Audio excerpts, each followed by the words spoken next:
Well, the state is set to execute Kevin Underwood today for brutally murdering his 10-year-old neighbor back in 2006. KOCO does have a team at the state penitentiary waiting for news of Underwood's death. KOCO's Colby Terrell runs us through the case and the final appeal. Although I do not want to die, I recognize that I deserve to for what I did. Cette histoire contient des détails troublants qui peuvent être difficiles à entendre. La prudence est fortement recommandée pour les spectateurs. Imaginez une petite fille de 10 ans, aux cheveux roux cuivrés et au sourire timide et doux, frappant à la porte de son voisin pour caresser un rat. C'était une scène qui s'était répétée de nombreuses fois auparavant. Mais ce jour-là, en avril 2006, sa confiance l'a conduite dans un piège qu'aucun enfant ne devrait jamais affronter. Dans cet appartement modeste à Purcell, Oklahoma, un homme de 26 ans nommé Kevin Ray Underwood attendait. Il ne planifiait pas seulement un meurtre. Il avait une scie à métaux, des brochettes de barbecue, un conteneur en plastique et des fantasmes si sombres qu'ils ont choqué même les agents du FBI aguerris. Ce qu'il a confessé serait plus tard décrit comme l'un des crimes les plus horrifiants de l'histoire américaine. Un crime si grotesque que les officiers de police impliqués dans l'affaire ont dû suivre une thérapie par la suite. Kevin ne voulait pas seulement tuer Jamie Rose Boland, il voulait la décapiter, boire son sang, violer son cadavre et cuire sa chair, et ensuite prétendre aider à chercher son corps alors qu'il était caché dans son placard, à seulement quelques mètres de là. Aujourd'hui, nous allons retracer l'affaire inimaginable de Jamie Rose Boland. Nous examinerons non seulement ce qui s'est passé, mais aussi les signes qui ont été manqués et le système qui a permis à un prédateur de vivre juste en face d'une enfant confiante. Laissez-moi vous parler de Jamie. Jamie Rose Boland est née le 7 août 1995 à Edmond, dans l'Oklahoma. Son père, Curtis Lynn Boland, et sa mère, Jennifer Ann Fox, lui ont donné le prénom de Jamie Rose, un nom qui, un jour, serait prononcé avec douleur à travers tout le pays. Dès sa naissance, Jamie apportait une lumière avec elle. Elle avait des cheveux roux cuivrés qui brillaient comme les rayons du soleil et des yeux bleus si éclatants qu'ils rappelèrent le ciel après la pluie. Ses joues étaient constellées de taches de rousseur et son sourire pouvait attendrir même les cœurs les plus durs. Sa famille l'appelait tendrement Copper Top, mais la beauté de Jamie ne se limitait pas à son apparence. C'était une enfant douce, timide, mais profondément bienveillante. Son oncle se souviendra plus tard que Jamie ne disait jamais de mal de qui que ce soit. Même dans un monde où les enfants peuvent parfois être cruels, Jamie se distinguait par sa compassion. Elle croyait en la bonté des gens. Et cette croyance, aussi pure et innocente qu'elle fût, allait un jour causer sa perte. Jamie aimait les plaisirs simples de la vie. Elle adorait chanter et danser, inventant souvent des chorégraphies de pom-pom girl qu'elle présentait à sa famille dans le salon. Elle avait rejoint les scouts, partageait le petit déjeuner à l'école avec sa meilleure amie Brittany et chérissait chaque moment passé à faire du vélo ou à coudre avec son père. Elle aimait jouer aux dames et elle battait si souvent son père qu'il plaisantait en disant qu'il ne gagnerait plus jamais. Elle commençait à devenir elle-même, dira plus tard Curtis. Et c'était vrai. À 10 ans, Jamie se tenait au seuil de ce qu'elle allait devenir. Brillante, créative, pleine de rêves et aimée au-delà des mots. Ce qui rend son histoire si bouleversante, ce n'est pas seulement la manière dont elle est morte, c'est surtout la personne qu'elle était avant tout cela. Une petite fille dont la vie ne faisait que commencer. Une enfant qui faisait confiance trop facilement. Une fille qui ne voulait qu'être aimée. Mais pour comprendre pleinement l'histoire de Jamie, il faut se pencher sur la famille qui a façonné son univers et sur la fracture qui allait tout bouleverser. Jamie Rose. Boland venait d'une famille qui, comme tant d'autres, avait connu sa part d'épreuves. Lorsque Jamie n'avait que 2 ans, ses parents ont divorcé. Sa mère, Jennifer, a quitté leur maison à Edmond pour s'installer à Guthrie, dans l'Oklahoma, luttant contre une dépendance qui allait l'éloigner de la vie de sa fille pendant plusieurs années cruciales. Jamie est resté avec son père, Curtis Bolen, un homme travailleur qui portait en silence le fardeau d'élever seul une enfant. Il est devenu à la fois mère et père, protecteur et soutien. Leur vie n'était pas facile, mais Curtis a veillé à ce que Jamie ne manque jamais d'amour. Il remplissait son quotidien de joie autant qu'il le pouvait. Soirées cinéma, parties de dames, balades à vélo. Pendant longtemps, ils formaient tous les deux un petit monde à eux seuls, soudés face à l'adversité.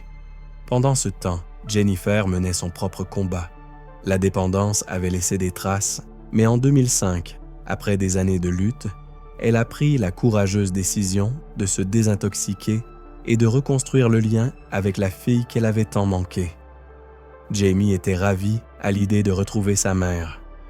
Elle faisait des projets. Elle se parlait au téléphone. Une visite prévue pour le week-end de Pâques approchait à grands pas. Cela devait être un nouveau départ. Cette même année, Curtis et Jamie ont déménagé de Dibble à Purcell, une petite ville tranquille au centre de l'Oklahoma. Leur nouveau logement se trouvait à l'étage d'un modeste immeuble résidentiel appelé Purcell Park, situé sur la North 8th Avenue. Ce déménagement représentait un nouveau chapitre pour eux deux. Jamie était enthousiaste. Nouveau foyer, nouvelle école, nouveaux amis. Elle s'est vite liée d'amitié avec une camarade de classe prénommée Brittany, qui dira plus tard que Jamie était comme une sœur. Mais ce que Curtis ne pouvait pas savoir, ce que personne ne pouvait deviner, c'est que de l'autre côté du couloir, au rez-de-chaussée du même immeuble, vivait un homme qui nourrissait en silence des fantasmes monstrueux. Un homme qui observait Jamie, qui s'était lié d'amitié avec elle, qui attendait, et le 12 avril 2006, il est passé à l'acte. Le 12 avril 2006 a commencé comme un jour ordinaire pour Jamie Rose Bolen. Elle s'est réveillée dans son appartement à l'étage à Purcell, a enfilé un t-shirt rose et est partie à l'école. Elle était particulièrement joyeuse. Sa mère, Jennifer, devait lui rendre visite ce week-end pour Pâques. En 6e heure, elle a discuté avec sa meilleure amie Brittany, souriante, inconsciente que c'était le dernier moment ordinaire de sa vie.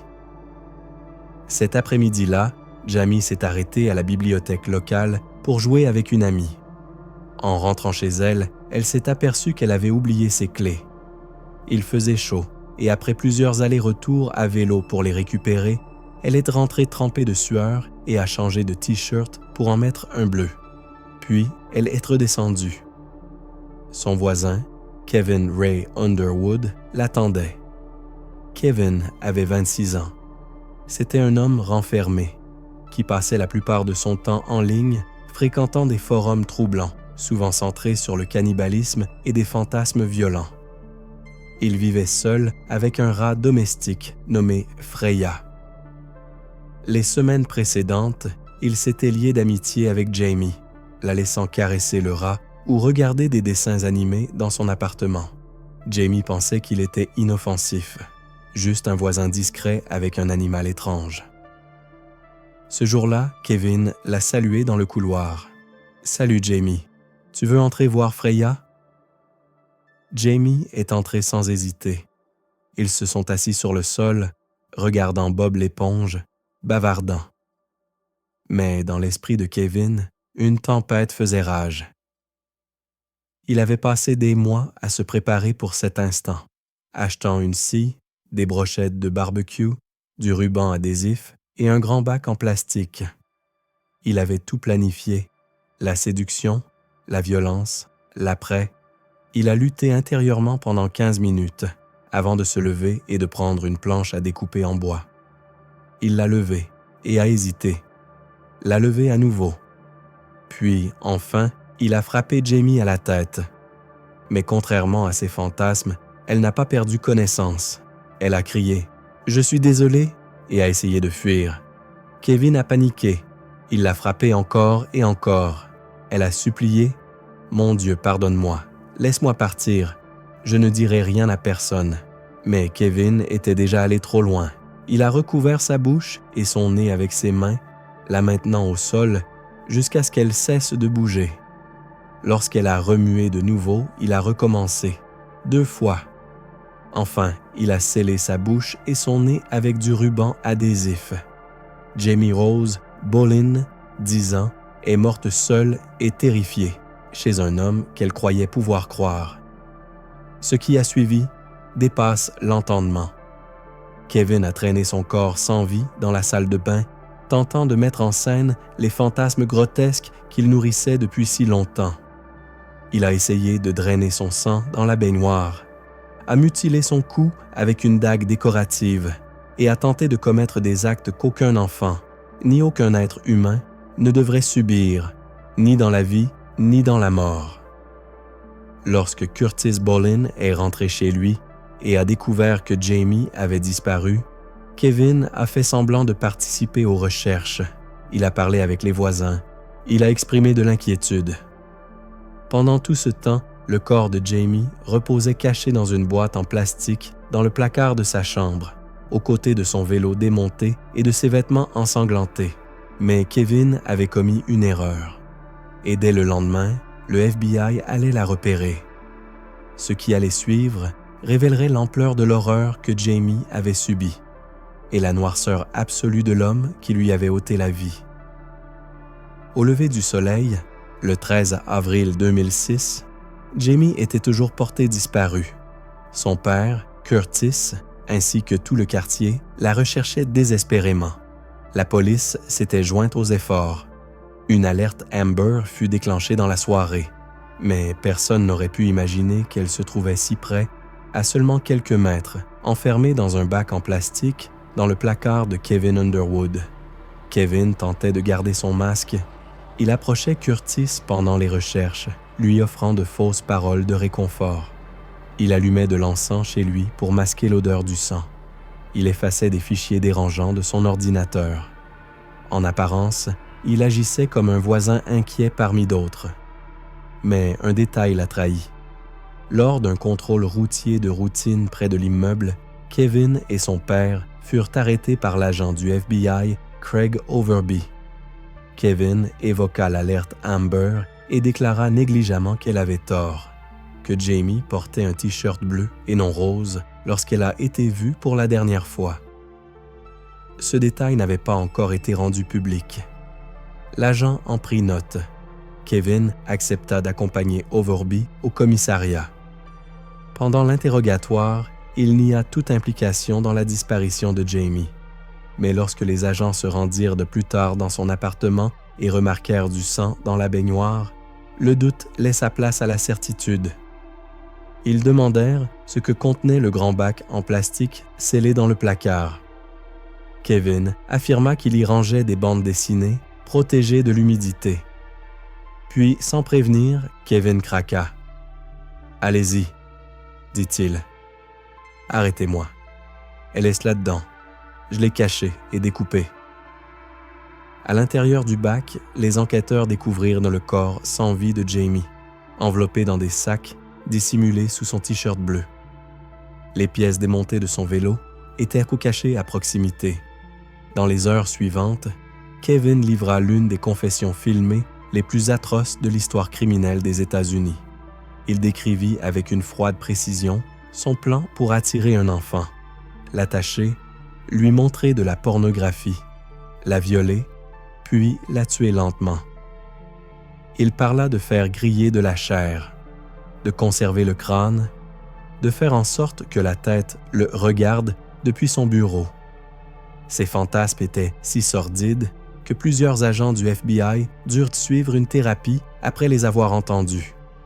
Kevin Ray Underwood fut inculpé pour meurtre avec préméditation. Lors de son procès en 2008, sa défense ne plaida pas l'innocence. Elle invoqua des troubles mentaux et demanda la prison à perpétuité. Mais le jury avait tout entendu. Il ne fallut que 23 minutes pour prononcer le verdict de culpabilité. Le 7 mars 2008, Kevin fut condamné à mort. Des années d'appel suivirent. Aucun n'aboutit. Le 19 décembre 2024, Le jour de ses 45 ans, Kevin Ray Underwood fut exécuté par injection létale. Dans ses derniers mots, il s'excusa, mais se plaignit que mourir le jour de son anniversaire était une cruauté pour sa famille. Pour les proches de Jamie, l'exécution n'a pas effacé l'horreur, mais elle a marqué la fin d'un chapitre long et douloureux, et le monde entier regardait. Le meurtre de Jamie Rose Boland a provoqué une onde de choc bien au-delà de Purcell, en Oklahoma. Ce n'était pas seulement la brutalité du crime, c'était la trahison. Une fillette douce et discrète, connue et aimée dans son quartier, assassinée à l'endroit même où elle se sentait le plus en sécurité, par quelqu'un qui vivait à quelques pas. La communauté fut anéantie. Dans les jours qui suivirent sa disparition, des voisins restèrent figés dans le passage devant l'appartement de Kevin, certains tenant des bougies, d'autres pleurant en silence, sans encore connaître la vérité. Lorsqu'on apprit que Jamie avait été là tout ce temps, enfermé dans ce bac en plastique, le chagrin se transforma en colère. Les parents serrèrent leurs enfants plus fort. Les écoles organisèrent des assemblées sur les dangers des inconnus et les prédateurs en ligne. Les églises allumèrent des cierges en mémoire de Jamie. Des veillées furent organisées dans tout l'Oklahoma. Des gens qui ne l'avaient jamais connue pleurèrent Jamie comme si elle était l'une des leurs. Mais ce sont peut-être les proches de Jamie qui exprimèrent la douleur la plus déchirante. Sa famille, en particulier son père, Curtis, assista au procès avec une endurance silencieuse que peu pourraient imaginer. Lorsque la confession de Kevin fut diffusée au tribunal, Curtis et son frère sortirent de la salle. « Je ne veux pas de ces images dans ma tête », déclara-t-il plus tard. « Je veux me souvenir des bons moments. C'est ce qui nous fait tenir. » L'oncle de Jamie, Mark Childs, résuma la douleur de toute la famille. « Je pense qu'il n'était pas malade. Il était juste maléfique. » Pendant l'annonce de la sentence, le jury ne put cacher son émotion. L'un des jurés regarda même la famille en murmurant « Je suis désolé ». Un simple geste, mais dans un monde qui avait échoué à protéger Jamie, il avait du poids. Dans les années qui suivirent, l'histoire de Jamie devint un cri de ralliement pour les défenseurs de la protection de l'enfance. Même si aucune loi majeure ne porta son nom, son cas fut souvent cité lors de discussions sur les signes précoces de comportements prédateurs, en particulier sur le danger de minimiser des bizarreries inoffensives chez certains adultes proches d'enfants. Les publications de Kevin Underwood sur son blog, ses propos au travail, son obsession pour des contenus sombres en ligne, tout cela avait été ignoré jusqu'à ce qu'il soit trop tard. Pour beaucoup, l'histoire de Jamie devint le symbole de l'importance d'écouter son instinct, de ne jamais négliger ce malaise diffus qui murmure que quelque chose ne va pas. Mais son histoire ne s'est pas arrêtée au tribunal. Que feriez-vous si un enfant vous disait qu'il a peur de quelqu'un, sans pouvoir expliquer pourquoi? L'écouteriez-vous? Regarderiez-vous de plus près? Jamie Rose. Boland n'a jamais eu la chance de grandir, de devenir la danseuse dont elle rêvait, de battre une dernière fois son père aux dames. Elle n'a jamais pu descendre cette colline à vélo au printemps, ni fêter Pâques avec sa mère. Elle a été réduite au silence par quelqu'un en qui elle avait confiance. Et aujourd'hui, son silence doit parler pour les autres. La mort de Jamie n'est pas qu'une tragédie. C'est un rappel. Un rappel que les prédateurs ne se cachent pas toujours dans l'ombre. Parfois, ils sourient. Parfois, ils vivent juste de l'autre côté du couloir. Parfois, ils ont un rat domestique et semblent calmes, presque inoffensifs. Nous devons rester vigilants, pas paranoïaques, mais présents. Nous devons apprendre à nos enfants à faire confiance à leur instinct, à ne jamais avoir peur de parler. Et nous devons, en tant que société, prendre au sérieux les comportements inquiétants avant qu'ils ne deviennent mortels. Jamie Rose repose aujourd'hui aux côtés de sa mère, Jennifer, décédée en 2023. Le cœur brisé de n'avoir jamais pu dire adieu à sa fille. 2 vies liées à jamais par l'amour et la perte. Et même si la justice a été rendue, le sentiment de paix n'arrivera peut-être jamais pour ceux qui l'aimaient.